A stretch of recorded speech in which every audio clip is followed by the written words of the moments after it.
They say love is unpredictable, that it doesn't care about age, power, or boundaries. But for Savannah Pierce, falling in love with her boss's son was more than taboo. It was fatal. She didn't chase him. She didn't even mean to feel anything.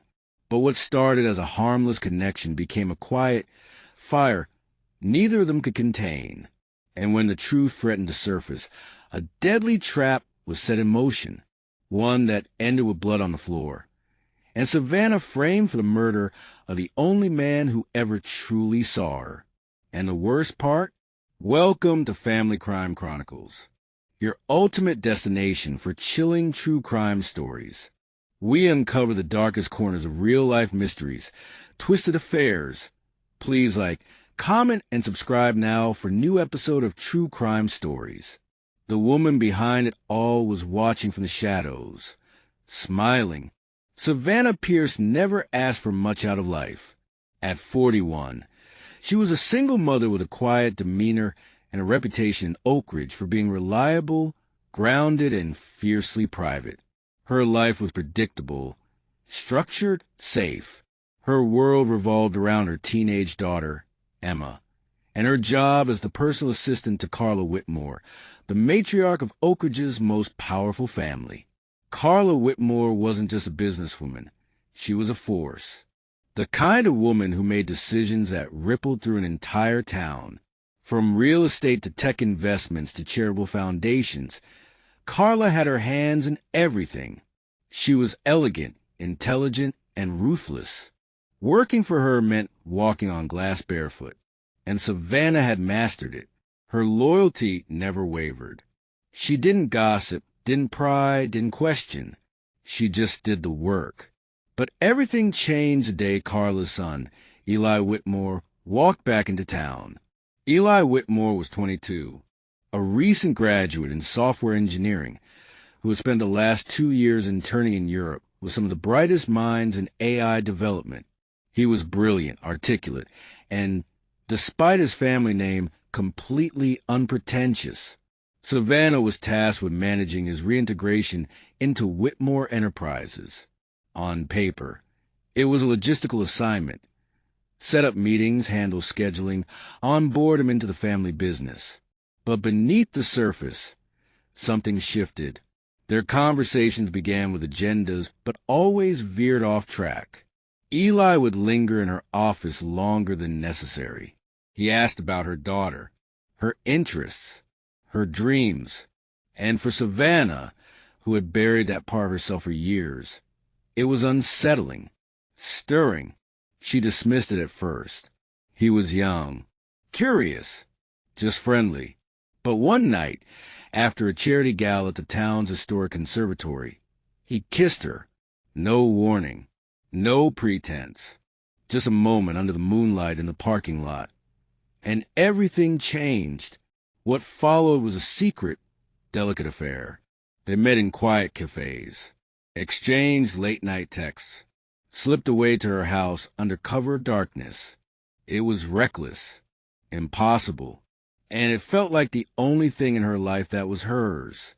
But Oakridge was a small town, and nothing stayed hidden for long. Carla Whitmore didn't get to where she was by being naive. She noticed the changes in Savannah, the way her smile lingered, the soft humming while organizing files, the late hours, the subtle glow that only love, real, dangerous love, could explain. But Carla didn't confront her. She calculated. Savannah's company-issued phone was fitted with a hidden tracking app. Discreet surveillance followed her every movement. A private investigator snapped photos of Eli and Savannah laughing in a coffee shop, walking too close in the hallway, and disappearing into Savannah's home after midnight. And still, Carla said nothing. Instead, she began a plan. It was a cold January night when the message came through. Eli had texted Savannah, "Need to talk. Meet me at the office. Urgent." Her heart raced as she drove through the empty streets. Something felt off, but love makes you ignore instincts. She entered the Whitmore building and found the lights dimmed, The office was eerily silent. Her heels echoed across the marble floor as she approached Carla's office. And then she saw him, Eli, slumped over the desk, blood dripping from his temple, a heavy paperweight on the floor beside his hand, stained deep red. Savannah screamed, but before she could call for help, sirens wailed outside. Police burst through the doors, guns drawn. She was arrested on the spot. Her fingerprints were on the weapon. She had touched it trying to wake Eli. Security footage showed her entering just before the murder. Her phone had pinged from the scene. Carla Whitmore gave a tearful statement to the press hours later. "This is a tragic loss. Eli was my only son." "Savannah," she must have snapped. "I never saw the signs." She was disturbed. And just like that, Savannah's world shattered. Detective Marcus Bell had seen it all. A 50-year-old former FBI profiler, Bell was known for his calm precision and razor-sharp instincts. He didn't buy the story from the start. The timeline felt too convenient. The evidence too clean. No struggle, no DNA under Eli's nails. Just Savannah, delivered on a silver platter. Bell started with the text. It wasn't sent from Eli's phone. It had been spoofed. A clone message traced to a burner device later found near Carla's estate. The security footage? Cropped, missing key moments before and after Savannah arrived. And then came the clincher, access logs from the building's back entrance. Carla had entered 15 minutes before Savannah, and she left through the rear exit just minutes after the estimated time of death. It wasn't just suspicious. It was deliberate. Bell dug deeper. He traced a hidden fund in Carla's financial records. $300,000 moved to an offshore account just 2 weeks before Eli's death, labeled as legacy insurance. But more revealing were the deleted messages Bell recovered from Eli's cloud backup. Conversations between mother and son, heated, frightening. One message stood out. "She's gone too far. I need to end this. Savannah deserves better." Carla hadn't just discovered the relationship. She was enraged by it. To her, Savannah was a stain, a betrayal, a reminder that her control over Eli had slipped. And when that control slipped too far, she snapped. Savannah stood trial for second-degree murder. The prosecution painted her as manipulative, a desperate older woman who seduced a young heir and killed him when he tried to end things. But Bell wasn't done. He presented the spoofed messages, the doctored footage, the access logs. Then an anonymous witness came forward, a junior assistant from Whitmore Enterprises. She testified that Carla had ordered her to dispose of bloodied clothing the night of the murder, threatening her job, her future, if she ever spoke.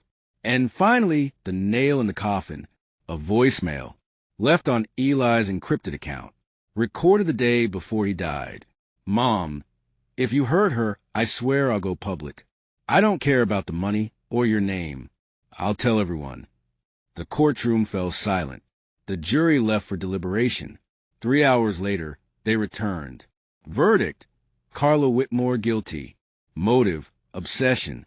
Control: a perverse sense of legacy. Savannah was exonerated, but the scars remained. Eli was gone. Her name cleared, but her life torn apart. She left Oakridge with her daughter, determined to rebuild, to find peace, to live a life without shadows. No more secrets. Love didn't destroy Savannah. Control did. Obsession did. And in the end, the greatest danger wasn't falling for the wrong person. It was being seen by the wrong one. In the quiet streets of Oakridge, people still whisper about Savannah Pierce, the woman who loved the boss's son and survived the trap his mother set. But she doesn't look back. She only moves forward, because when your innocence is stolen, you either break or you rebuild. And Savannah chose to rebuild.